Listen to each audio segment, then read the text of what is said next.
是赵少康，欢迎你来到 TVBS 赵少康战情室。所以我们现场特别来宾高嘉瑜委员、张启凯委员、侯汉廷议员、赖士葆委员、陈以信主委。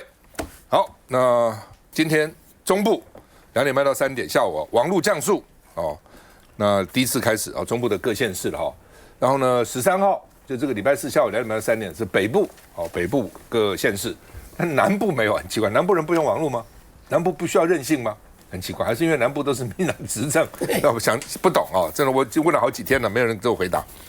那另外呢，所以中部人收通信设施被空袭，老公来炸了所以呢，这个手机圈就狂转紧急通知、警戒通知小心来打了，来打了来怕那另外呢，NCC 提醒这个事先要做好3件事了那基本上呢，这个降速30分钟之内，到底手机还能不能用？有人说可以，有人说不可以。到现在有没有很混乱？不知道那说固网电话不受影响，110、119电话不受影响，别的优先那另外呢，叫你不要只带手机了，要带点现金，带点信用卡。万一要付钱的，很多人用手机有没有？万一手机不通，那你怎么付钱呢？卢秀燕就说呢，为什么南部就刚刚跟我问题一样，为什么南部没有了？请教中央。也不懂中央的思维那卢秀燕说，降速不是 shut down 就不是停机了，所以紧急电话是可以使用的只是速度降一点而已那其实就是断了讲说降那我就问你嘛，你说我今天有没有吃饭？有。早餐吃什么？早上喝1口牛奶。中午吃什么？中午吃1口饭。晚上吃什么？晚上吃1口饭。那这个有没有节食呢？没有都吃啊。1口饭有什么用？1口饭跟1碗饭差很远了民进党团说只是限制频宽，并不是断网其实你就断嘛，我演习就是要断网。打仗的时候是怎样？还30分钟，30天，我告诉你，30分钟不能忍受，也是一种讲法非要说没有只是降低干嘛？又怕被骂，想要干又怕被骂所以告诉你不要只带手机了那像今天那种什么pen什么那个快递的快递那种还有外送外送的都已经在2点半以前都已经结单了啦他不能在那个时候再送怎么送？就早3分钟结单了不收了所以呢，交通工具是正常运输，只是呢机场飞机也这个起降正常了特别降落是正常，因为它不能不正常它不能在天中一种盘旋那打仗的什么地上有炮火，上面就不下来了吗？下来还比较安全，在空中比较危险。但是呢，机场到捷运之间的接驳车停开所以你自己要注意了那另外呢，这个民众反应很冷淡，所以美国的媒体说奇怪的，《华尔街日报》说民众对这个演习表现得相当冷淡所以呢，政府呢应该要加大力道，警告大家不得了了，断网很严重等等台湾民众无所谓，为什么？因为我们第一个常常演习嘛，汉光线已经到42次了，今天是42号，已经演习42次。第二个，天天接简讯天天警告这个警告那个警告然后天天被这个告诉我们威胁我们了所以台湾老百姓神经是很大条的，也不是第一次听到。来吧，老美就很紧张美国就吓死了，说哇，这个事情在美国你要断我们的网30分钟，已经骂死了。台湾好像大家处变不惊，无所谓。所以美国媒体说，现在民进党政府吓大家吓得不够，应该再加大力道警告大家那么另外呢，这个今天第6天了汉光已经第6天，应该要10天9夜，我们看一下。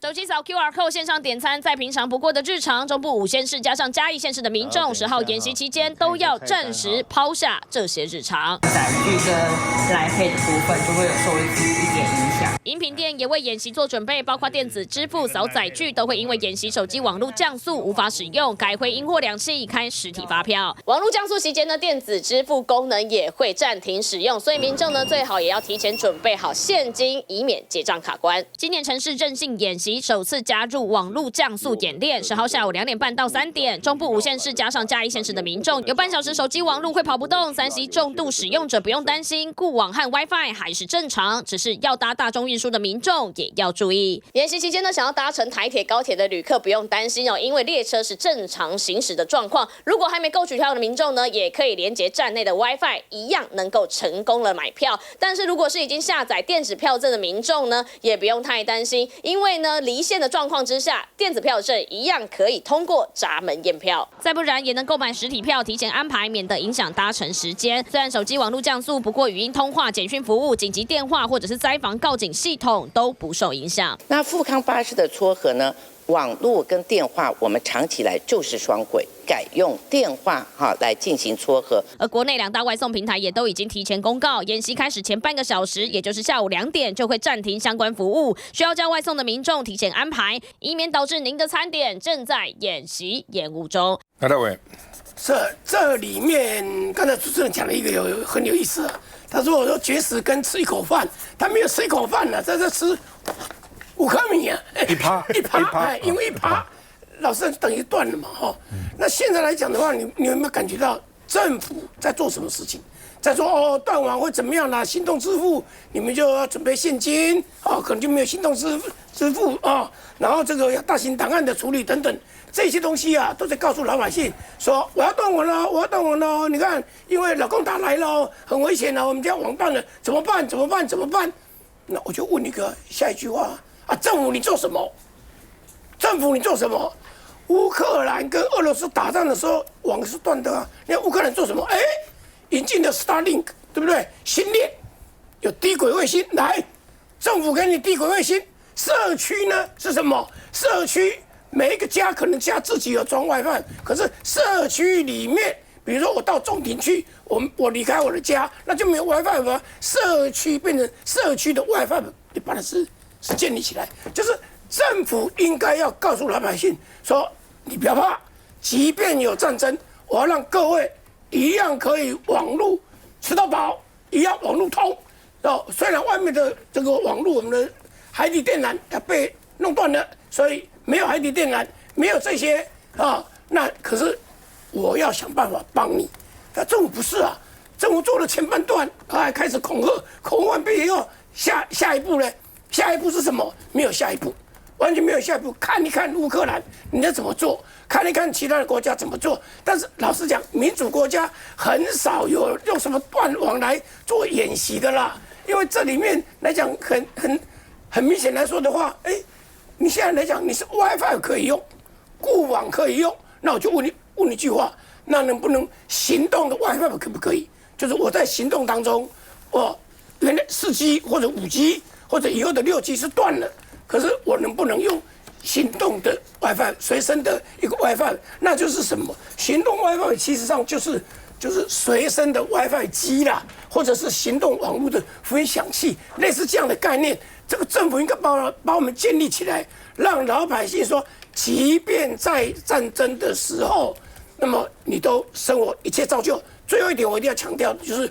卢秀燕讲的，就是我很早我就讲了，好几年前我就讲了，为什么南部几件事通通没有断，中部北部有，中部北部都有，一直到嘉义为止后面通通没有，为什么？民进党执政的县市嘛，这是道地的恐吓牌，要等于这个政治操作。你看喽，老公打来喽，各位你都不方便喽，所以呢要通融老公，他就打一个抗中保台的牌，就这样而已。来去看为什么南部没有？对啊，我先严正的抗议一下，到我们嘉义就停住了南部的那民进党全部民进党执政就不用是吧？有这种战争会说民进党执政的地方就不打吗？我觉得太夸张了。现在政府给我们的理由说什么？他说是可能是要变成要早上演习啦，然后会影响到股市。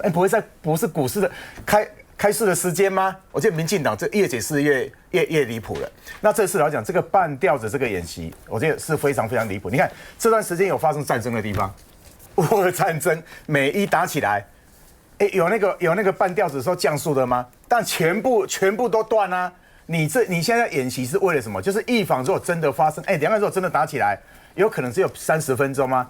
搞不好30天、3个月都有可能。第二个，有可能只是一个降速吗？所以到底为什么要演习？这个就是最离谱的地方。你这个设定地区已经南部没有的话，已经是一个很离谱了。第二个，你这个设定到底怎么样？只是为了要恐吓大家吗？真正政府要该做的责任是什么？如果真正发生战争，或者你要演习，你要很清楚的跟民众讲说会发生断网啊，断网你不用怕，我们政府已经做好了万全的这个设施了，没有问题。你甚至人家来打你的整个设施，我们政府都能够克服，是不是这样子？不是你要变成说影响到我们第一个给人民一个恐惧感，人家更严重的，我跟大家讲，这次降速影响多大？连导航你在中部地区明天大家注意一下，明天变在北部礼拜四七成礼拜四七成台湾7成的人口从中部一直到北部全部都受到影响了。那这个导航这里面降速里面一个非常严重的，你哪来开车？第二个，你可能在做生意什么那些，可能这个都是有影响的。所以第一个，你到底是什么？在吓民众的同时，第二个，你造成人民那么多的这个不方便，甚至可能是安全的问题。我觉得这个政府真的要负起很大责任。那我现在呼吁一下了当然，我们中部已经很倒霉，已经过了。我觉得中部不要这样搞了，好不好？停下来。如果真的要做，南部也去测试一下。最重要的演习是真实的状况，不是你政府自己去设定一个不可能发生的事情。更重要的，不要影响到人民的生活。刚我看到消息，那个中部LINE 都发不出去了。这对啊，LINE 都没有办法通了来，汉庭，如果真的要准备战争，那显然现在是做半套、玩假的。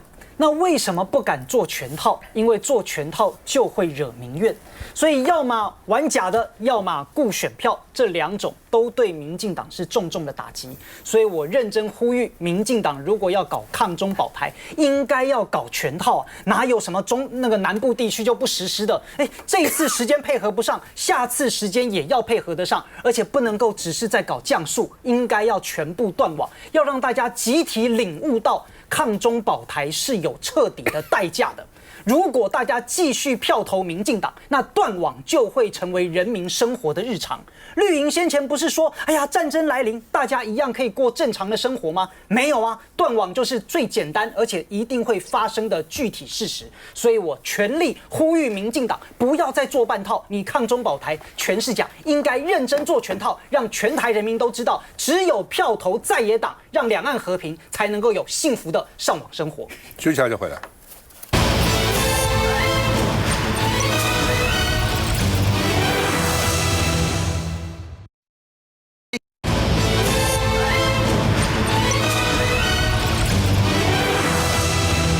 好，因为汉光当然演习要测试的演习多少都有一些纰漏了但是呢，昨天让大家虚惊一场，有48发榴弹的滚落到地面上，还好没有装引信，没有装这个可能会爆炸的东西，否则就惨了。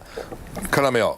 这个榴弹运到一半，48发掉下车，路都封起来了。第5天那没有火药没有引信。他们陆军呢是说，因为绑的那个带子松脱了，松脱了，所以呢掉下来。但是这个不解的是说，你看这个车里面运榴弹，对不对？它最后还有个盖子嘛？那你带子松了，那盖子怎么也挡不住呢？48发是很多的，掉下来还好没有引信，没有火药，否则那爆炸不知道造成多少死伤。老共还没打我们自己把炸死自己一大堆人然后呢，在第4天赖清德还去看的时候呢，无人机在操演，尾翼还脱落了，看到没有？尾翼脱落怎么飞啊？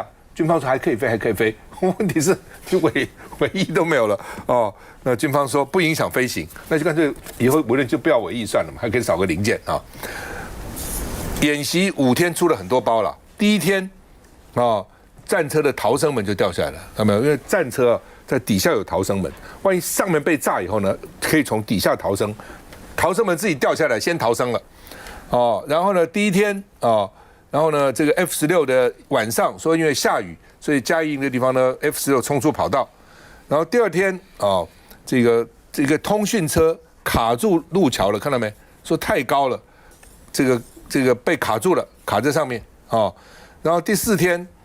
这个中型无人机零件脱落，刚刚讲尾翼脱落，然后第5天48枚这个8寸榴弹炮掉下来那所以呢，我们看看滚落的情况吧。危险啊！我们怕你危险，好不好？雨下不停，国军弟兄在山路实施交通管制，不是因为前有摊方，而是车上载运的8寸榴弹炮滚到马路上。除了国军弟兄全军出击，还有堆高机也前往支援。部分弹炮先用迷彩外套覆盖，避免打湿。2名国军弟兄看见堆高机来，合力将炮弹送上车，物归原位。事发9号下午3点半左右，台13线苗栗头屋段。汉光42号实兵演习进入第5天，第5作战区在苗栗实施征用民间货车载运弹药演练时，货车疑似没有固定好弹药，过弯时车上载运的8寸榴弹炮大量甩飞，滚到路上掉进水沟。没有那个什么，好，你追后面那个交管追，不好意思。事后，军方警方立刻实施交管。虽然车上载运的弹炮是实弹，但因为这弹炮属于分装式弹炮，弹头、引信、底火、发射要全分开储存载运，没引信没有安全疑虑。弹炮落地原因是没绑好甩出去，还是绑绳断裂导致意外发生？军方都要持续调查，若是厂商有疏失，也会予以记罚。这次外国媒体很关切。22家外媒，看看到底我们怎么样，怎么城镇的任系，网工要怎么应付？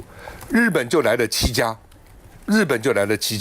就可见日本多关心台海有事日本呢会怎样所以都来看那另外呢，外媒说点名新竹基地是解放军的第一波目标，恐怕24小时内就完了新竹的这个基地那另外呢？他们也聚焦在台湾跟美国的防务合作，因为最近老美出现很多，而且老美把他们的实战经验传授给我们。因为全世界现在真的有实战经验，基本上就是老美，在世界到处打仗只有他们嘛，其他真的很少打仗所以老美是有实战经验的。那另外呢，说台湾的无人机要制造一个地狱景象，说到时候天空飞的、地面上飞的、水上这个游的、水下的。都是无人的这个载具然后像一个地狱一样然后把敌人歼灭，说呢能不能这个抵御中国的入侵？如果中国要入侵怎么办？大家也在看这个所以呢，《纽约时报》也说台湾要用无人机打造，把台湾变成一个无人机地狱。但是说是不是太放在技术本身了？你第一个，你军队本身你的组织要不要改？你不能用传统的一套组织军队传统那套组织怎么应付未来的战争的局面呢？第二个，如果老共到时候切断你的运补的时候，那你零件可能进不来，不可能通通在台湾做嘛？那你怎么组装无人机？会不会也发生问题？所以这个也是很重要的那另外呢，明年国防预算要到1.1兆，是很多钱的国防预算了我们看一下。台北办公室楼下，军人在草地上架迫击炮，炮管扛上肩，脚架落地。这是汉光42号演习的现场。今年最特别的是第一次在全台结合城镇韧性演习，而今年架在部队旁边的摄影机也显得特别多。根据国防部的统计，包含驻台记者在内，今年共有22家外媒申请采访，光是日本就来了7家，接近1/3。外媒镜头对准的不只是动员力量，还有战争边缘的那条界限。How troops would respond if China ramps up pressure just below the threshold of war. Things like cyber attacks, air incursions, blockades, what Taiwan calls gray zone tactics. 灰色地带就是战争门槛以下的施压。美国 ABC 电视台高度关注，汉光演习中将模拟空袭期间把行动网路降速约30分钟，视讯电话社群停摆，只留下通话跟报案。China could try to cut Taiwan off, taking down undersea cables, jamming satellites, knocking out networks, making it much harder, if not impossible, to coordinate a defense or call for help. 为期10天的汉光演习，22家外媒近距离看台湾演练，在断讯断援被封锁之后还能够撑多久，也观察台湾人的动员意识能不能到位。林佳宇。这个台海有事不只是日本有事，是全球都有事哦。曾经有预估，就是说台海如果发生战争，全球1年的经济损失就高达311兆台币哦，相当于全球 GDP 的10%。每个国家的 GDP 呢都会倒退5%到10%左右，甚至呢 AI 也会全部失能，这是多可怕的一件事情。所以当然全世界都在关注台海的情势。那对于台湾的，不管说刚刚讲的这个网络的的降速，它是对于社会韧性的一种考验，或者是对于我们现在的实战的演习等等，也是对于我们在加强本身在作战能力上所会遇到的这些问题去进行一些演练。如果我们现在不演练，等到真的发生的时候，才知道说原来我们在这个运送这些弹药的过程中会遇到哪些问题，不管是安全的问题、捆绑的问题，或是路上所遇到的阻碍，都跟在基地里面是完全不一样的状况。所以这些都一定要经过这个实地的演练。那这个网络的降速也是一样啊。当社会如果发生一些情势的变化的时候，到底哪些网络的速度是必须要优先去维持的？例如说救灾的、紧急救难的、119的等等。那其他的比较次要的商务的等等的这些，可能它就会降速。所以在网络的分配上，它也会面临就是一个韧性的考验。那必须要让民众或是让这个网络的这些相关的设备商可以知道在资源的分配跟应用上应该以什么东西的方式去因应去准备，这些我觉得都是必要的练习。那对于台湾来讲，当然我们要打造一个不对称战争，无人机的作战就是一个现代的趋势。从俄乌战争或者是现在美伊战争等等，这些无人机的运用已经在全世界都是一个常态。而且台湾现在的无人机出口也越来越高，光是我们今年的1到3月的出口的市值就已经超过我们2025年全年的总和，所以代表我们在无人机的发展上已经达到一定的程度。所以以台湾现在半导体产业链整个能够做一个飞鸿供应链来讲，大家也希望说台湾的无人机产业在未来遇到变更情势的一些状况的时候，我们即使被封锁，我们还是能够自给自足产出无人机，不需要依靠外援。那台湾能够撑多久，就代表我们的未来可以有让对方付出多少的代价，或者是说对战争的影响会降到最低。所以这个都是对台湾来讲必要的一个准备。所以为什么我们今年的国防预算就是希望在未来能够增加无人机的预算，达到65亿甚至更高，就是希望能够打造这个无人机的产业链。那这个就是对于台湾来讲，维持我们在不管是社会韧性或者是作战的准备，或者是不对称战争里面非常必要的一环。那当然，《纽约时报》也会关注说，台湾在打造无人机产业的过程中，刚刚所讲的，我们的军队到底有没有这样子的一个训练，让这些有了无人机，我们也要有人可以操作，有强大的这个组织跟作战的这些训练，包括相关的这些军队的改造等等，它能够去因应现在新形态的作战模式，这个对台湾每一项都非常的重要。那宜兴兄，这个汉光演习本来演习就是要去发现问题所在，但是呢，现在发生流弹可以掉地上，然后无人机的尾翼可以掉下来那这真的就落惨了。虽然尾翼掉下来还可以飞，可是就没有办法操作了嘛，没有办法操作，这无人机就自己乱飞了。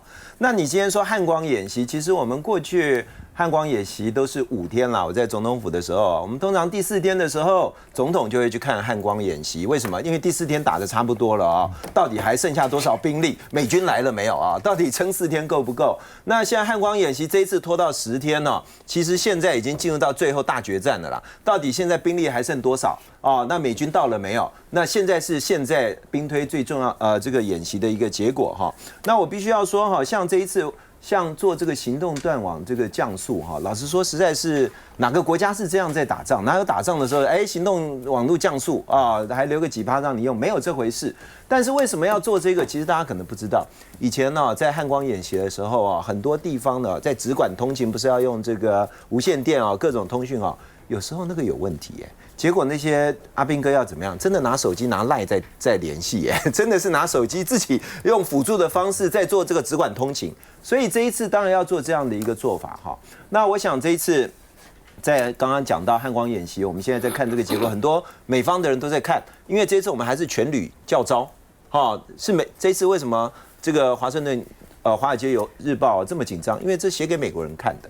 那我最后要讲一下，演习也给美国人看，对，也是做给他美国人看那我现在讲这个无人机预算像今天这个国防预算说明年要到1兆1以上，而且光是国防部的这个公务预算就要增加1500亿。我们那时候就在批判了嘛，说你明年就会增加这么多钱，你为什么每一年无人机400亿平均起来的预算，你不能够放到年度预算呢？你还总统跟我讲说会排挤社福，会排挤教育，你现在增加就1500亿，你放进去绰绰有余。明年增加1500亿，通通拿来买无人机也没问题。你干嘛非要放在特别预算里面？这背后一定有猫腻，政府一定要站出来跟人民说明白。明年预算会编到3兆6，哦，3兆6里面国防预算原来说是1兆，最近又说可能到1兆1000万，社福预算也是超过1兆，哦，哪有排挤？都编进去了，哪有排挤？休息一下再回来。